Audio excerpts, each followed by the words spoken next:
কষ্ট কি জিনিস ভাইরে ভাই, হাড়ে হাড়ে বুঝতেছি। মাটি কাটার মতো পরিশ্রমের কাজ পৃথিবীতে মনে হয় আর দুটো কাজ নাই।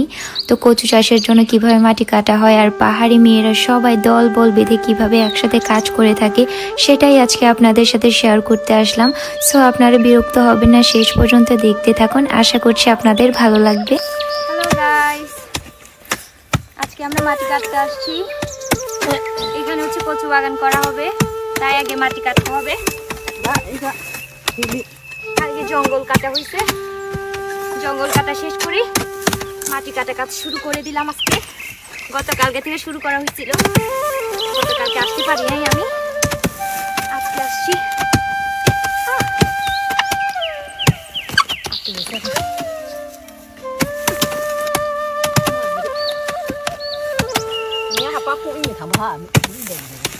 이거는 여기가 이렇게 음료요. 완전히 하잖아. 와. 좀 먹는 거야 이거가.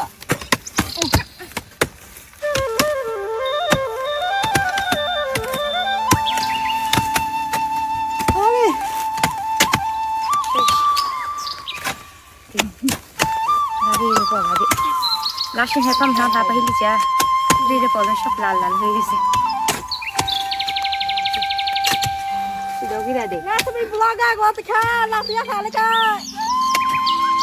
কোমর ধরে গেছে আমার,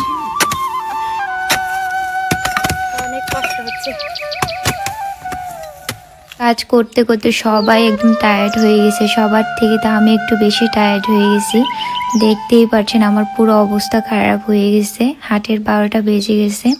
আর তাহলে বুঝেন মাটি কত শক্ত হলে এরকম অবস্থা হয়। শুধু আমার না, এখানে সবার কিন্তু কম বেশি হাতের ঠুস পরে ফুলে ফেটে গেছে। মাটি কত শক্ত হলে এরকম অবস্থা হতে পারে।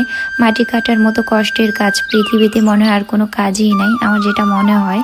সবাই বলতেছে এখানে নাকি আমাদের পুরো বাগানে নাকি মাটিগুলো একদম শক্ত। এই যে গাইস দেখেন হাতের অবস্থা, কত সুন্দর করে মেহেদি লাগালাম, আর আজকে কাজ করতে এসে হাতের পুরো 12টা বেজে গেল আমার। আর এই হাতটা দেখেন পুরো লাল লাল হয়ে গেছে। সবাই প্রচুর পরিমাণে কষ্ট করে কাজ করছে। আর এই কচু বাগানে কিন্তু 9 জন লোক লাগানো হয়েছে, আমি সহ 10 জন। ওনারা কিন্তু 9 জন এক দল, ওনারা সবাই মিলে দল গঠন করেছেন, মহিলারা সবাই মিলে দল গঠন করেছেন। আর এই হচ্ছে আমাদের কচু বাগানটা, পুরো কচু বাগানটা কিন্তু এখানে পুরো একদম নিচ থেকে মাটি কেটে কেটে উপরে চলে আসছি। এখানে 10-12 মনের মতো কচু লাগানো হবে। খুব সুন্দর করে কাটা হয়ে গেছে। আমরা সবাই অনেক টায়ার্ড হয়ে গেছি, তো বিশ্রাম নেওয়ার জন্য, নাস্তা পানি খাওয়ার জন্য এক জায়গায় বসবো, ঠান্ডা একটা জায়গায়। আমরা পাহাড়ি মেয়েরা কিন্তু অনেক কষ্ট করে উঁচু পাহাড়ে গিয়ে চাষবাস করে থাকি। খুব সহজ না, অনেক কঠিন, কিন্তু পাহাড়ে এসে চাষবাস করা কিন্তু অনেক কঠিন কাজ।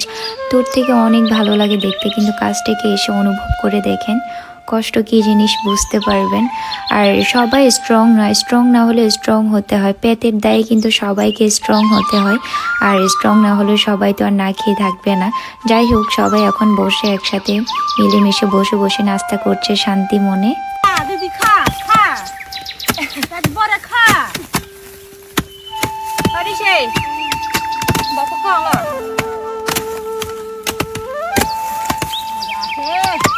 Facebook friend rồi xuống xuống ha, khó lên ngáp rồi lên mày à.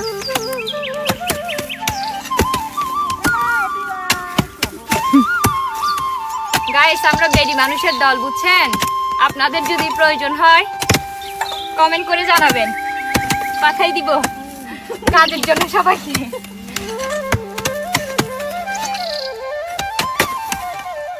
মাটি কাটার কাজ টাজ থাকলে একটু বলিয়েন, কষ্ট করে সবাই।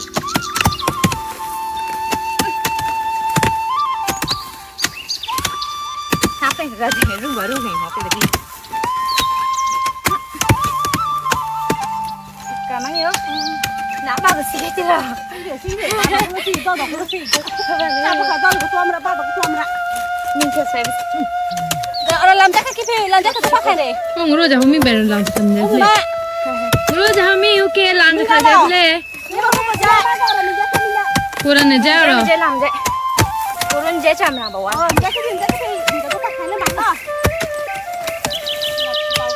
গাইস, কোমর ভেঙে যাচ্ছে আমার।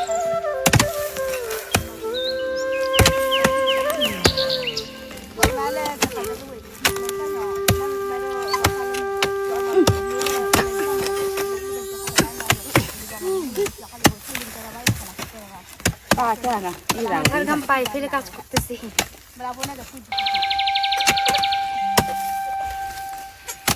এই মাটি কাটা কাজ হচ্ছে অনেক কষ্টের কাজ, পুরো শক্তি একদম ক্ষয় হয়ে যাচ্ছে। এখানে সব সুন্দরী আপা, সুন্দরী আপা।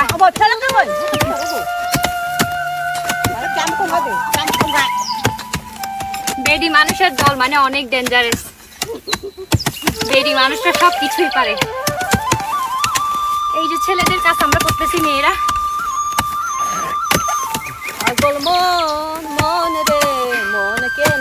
গান শুরু করে দিয়েছে বড় মা।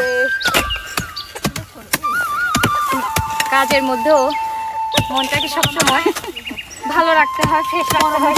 এনজয় মোডে কাজ করলে কষ্টকে কষ্ট বলেই মনে হয় না। এই যে দেখছেন সবাই একসাথে মিলেমিশে কাজ করছি, মানে কাজ করতেও ভালো লাগছিল গাইস, কারণ হচ্ছে সবাই একসাথে হাসি ঠাট্টা মজা গল্প করে করে কাজ করছিলাম, মানে একটুও কষ্ট হচ্ছিল না। সবাই যখন একসাথে কাজ করি দেখতেও ভালো লাগছে, একদম লাইন বেলাইন করে সবাই আমরা বেডি মানুষ কাজ করছি একসাথে। আমার হাত ফুস পরে একদম ফুলে ফেটে গেছে, পুরো হাত লাল লাল হয়ে গেছে সব।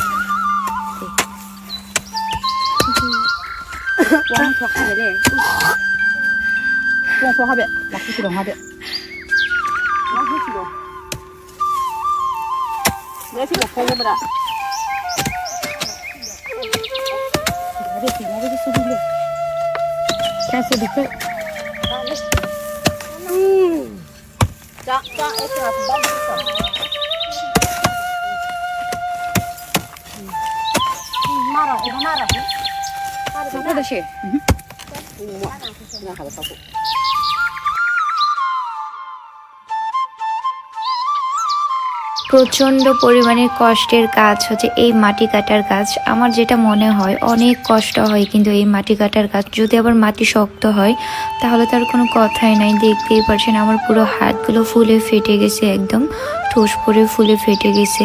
মানে কুদালটা যে মোট করে ধরবো তাও পারছিলাম না, প্রচুর ব্যথা হচ্ছিল। কি আর করার, কষ্ট হলো। একসাথে সবাই যখন কাজ করতেছে একসাথে লাইন বে লাইন কাজ করে যেতে হয়। আমি যদি থেমে থেকে যাই তাহলে একদম ওরা উপরে উঠে যাবে। প্রচুর কষ্ট হচ্ছিল। আমি ওনাদেরকে বলতেছি আমি বাসায় চলে যাবো গা, হাত পা পুরো ব্যথা হয়ে গেছে, আমার অবস্থা পুরো খারাপ হয়ে গেছে। মানে কিভাবে কাজ করব আমি কুদালটাই ধরতে পারছি না মোট করে। এই দিকে হচ্ছে একটা আন্টি মাটি কাটতে কাটতে একটা আলু দেখতে পাইছে। আমি তো প্রচণ্ড পরিমাণের মহা খুশি হয়ে গেলাম। এই যে জঙ্গলি আলুগুলো আমার অনেক পছন্দের, বাবারও অনেক পছন্দের। এটাকে কিন্তু বাংলা ভাষায় কি বলে ঠিক জানি না, আপনারা যদি জেনে থাকেন অবশ্যই কমেন্ট বক্সে কমেন্ট করে জানাবেন, আমার খুব জানতে ইচ্ছা করে।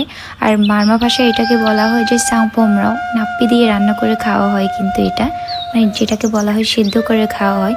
আর আরেক ধরনের করে খাওয়া যায়, সেটা হচ্ছে শুকানোর পরে সেদ্ধ করে আদা দিয়ে ভর্তা খাওয়া যায়, অনেক মজা। আপনাদের কাদের কাদের ফেভারিট একটু কমেন্ট বক্সে কমেন্ট করে জানাবেন। আমি তো মহা খুশি, আজকে বাসায় গিয়ে রান্না করে খাওয়া হবে, অনেক দিন পর খাবো আজকে। তো গাইস কাজ শেষ করে বাসার দিকে চলে যাচ্ছি। কাজ এখনও শেষ হয় না, কারণ হচ্ছে আমার প্রচণ্ড পরিমাণে কষ্ট হচ্ছে আর কাজ করতে পারছি না, তাই বাসার দিকে চলে যাচ্ছি। সো গাইস আজকের ভিডিও এই পর্যন্তই। সবাই ভালো থাকবেন, দেখা হবে পরের কোনো ভিডিওতে। আমার ভিডিও যদি আপনাদের ভালো লাগে অবশ্যই লাইক কমেন্ট শেয়ার করবেন।